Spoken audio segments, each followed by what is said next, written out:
Well, some of the issues affecting Hong Kong's economy and people's lives are, of course, not new. The city's housing market has seen skyrocketing prices for many years, even though there has actually been a drop in some sectors triggered by the protests.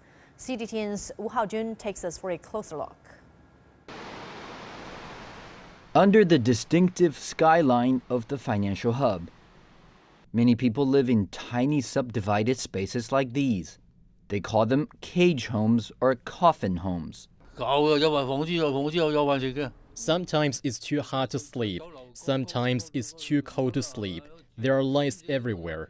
But for many residents, these minuscule shabby dwellings are the only place they can call home. Government data in 2016 showed there were at least 200,000 people in Hong Kong forced to live in dwellings like these. Ms. Chung and her sons consider themselves lucky to live in a larger 200 square foot space. My New Year wish is to be able to successfully apply for government-supported public housing. Though only about the size of a cheap hotel room, it costs about $500 a month to rent, which is beyond reach of many others in need. Hong Kong's property prices have been surging in recent years, resulting in some of the most unaffordable homes in the world. And more residents reduced to living in squalid conditions. Even 3 years ago, the average price for a 430 square feet home in Kowloon stood at around $600,000.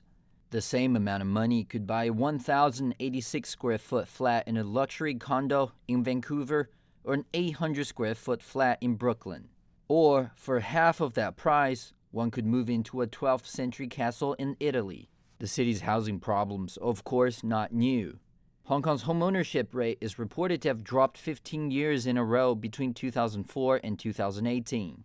And the growing difficulty in applying for public housing since 2010 reveals the supply gap. Housing has been a key issue for the government in Hong Kong since the late 1990s, with each new SAR chief putting forward plans to help mitigate the pressure. But in reality, implementing the proposals has never been straightforward. So there remains a need for more workable solutions to ease the housing misery of those at the bottom of the market. CGTN.